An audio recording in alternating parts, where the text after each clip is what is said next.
Hey, it's been a year since I got a discectomy in my L5S1 joint, which is near unto your bum, but without being actually your bum. Anyway, uh, yeah, before I had the surgery, I had pain going all the way down my right leg, and it was horrible, and it hurt, and it sucked, and I started losing sensation in my foot, and as it turns out, I had already lost sensation in a lot of my leg. I didn't realize, because who pays attention to the backside of your leg anyway? So, that's my story. But it's been a year, so what's different? Where am I at now? How is life? So, I have a sitting standing desk at my work, and I'm able to sometimes I sit all day and I take a lot of like standing breaks where I go and I walk across the place and I get a coffee, get some tea, whatever. So and that really helps. Also, my desk can go in a standing position.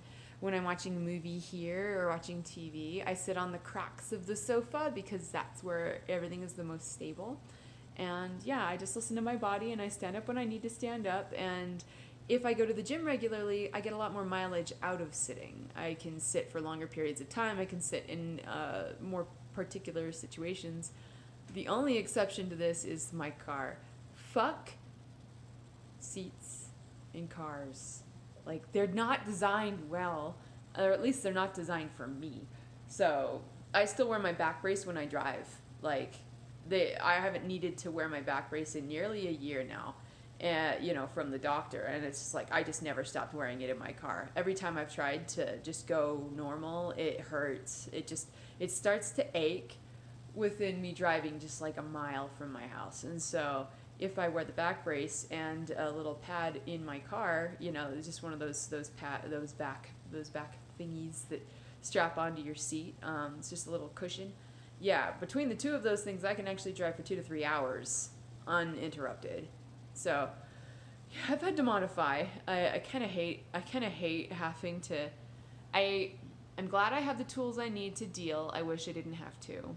Anyway, but yeah, other than that, I find myself going to coffee shops that have tall tables, not like exclusively, but I find myself pulled toward them more because it's like I can sit sometimes and I can also stand sometimes, and that's nice. When I go over to my brother's house to hang out, I am cognizant of how good my back feels because once again, sofas like not all sofas kill me, but his sure does. So at times I find myself sitting on the floor like this, and that's nice. That's fine. It'll be funny. I'll be in meetings at work and the chairs fill up, and so it's like a polite thing to be like, oh no, you can have this chair, and I'm like, oh please do not offer me that, I don't want that, and then I'll sit on the floor like a weirdo. But I mean, I actually did that before my surgery because my back wasn't feeling great before my surgery either, so it's just kind of it's less annoying. Anyway, it's less annoying than before the surgery, but I'm modifying a lot of the ways I live.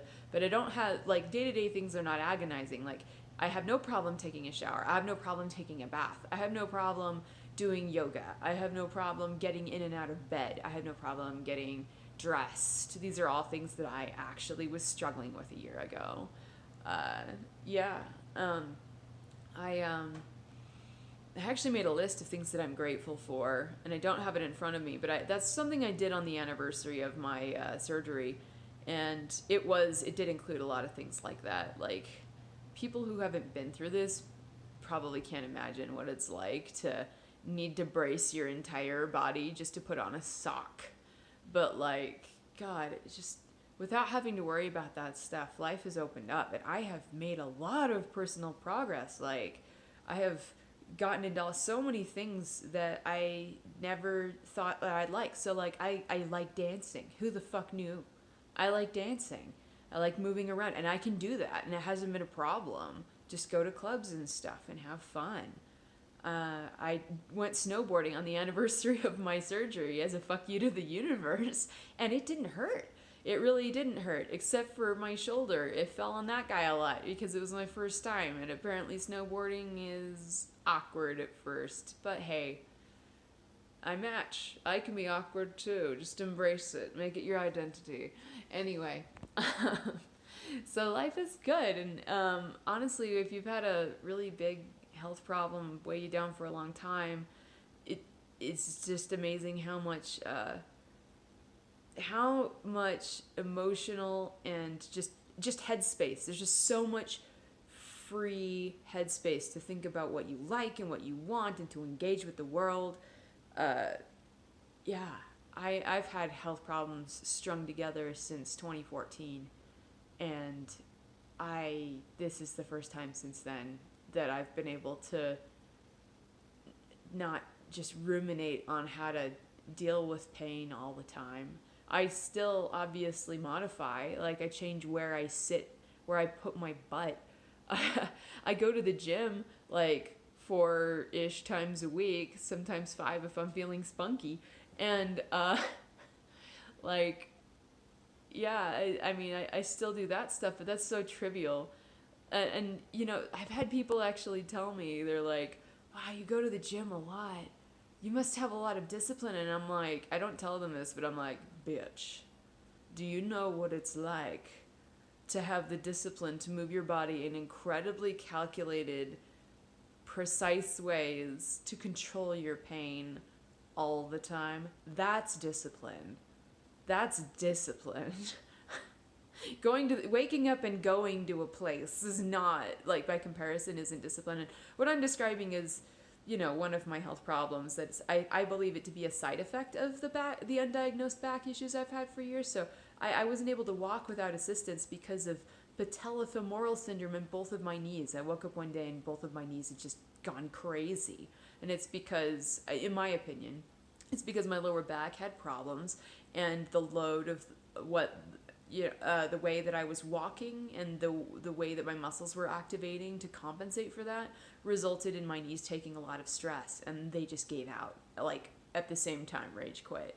So in order to get out of that fresh hell, it took a couple of years of physical therapy. I couldn't go upstairs for a couple of years. Any slight incline in slope was agonizing. My goal was to be able to walk in the flattest place I could think of was a grocery store. I just wanted to walk around a grocery store without having to focus on every single goddamn step. Anyway, I'm venting. Going to the gym is not discipline at all. It's by comparison for me. For other people, I'm not saying for other people, but for me, it's just part of a routine. It's just a detail of a day. It's like brushing your teeth.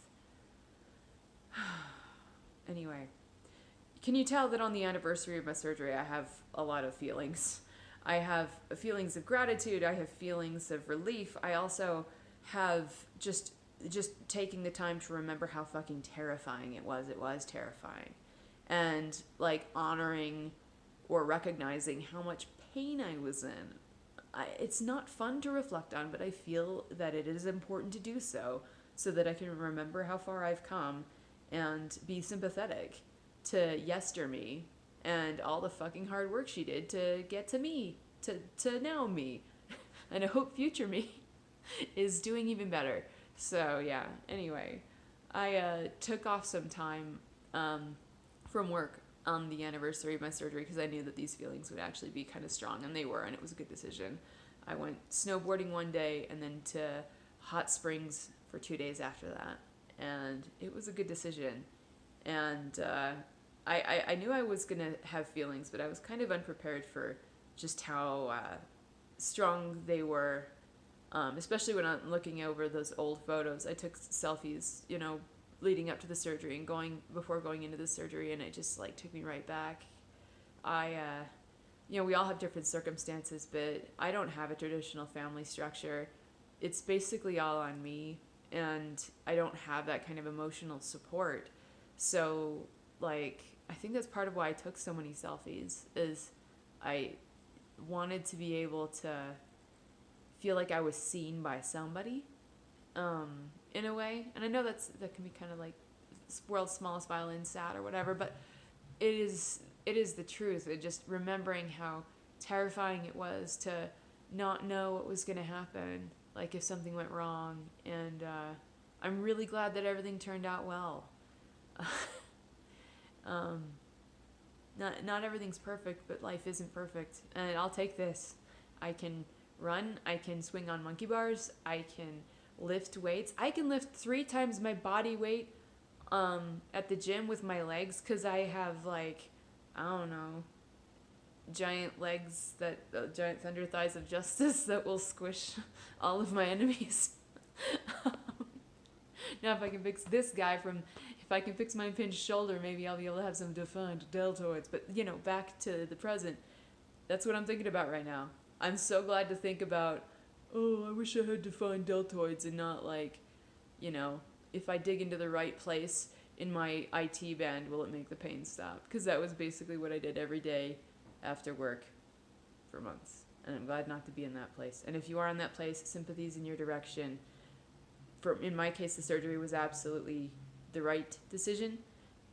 Physical therapy did not help.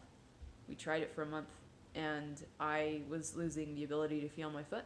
And if I didn't get the surgery, I very well would have lost the ability to move it. And judging by the tension that grips my leg if I don't go to the gym, I think that process had already actually started.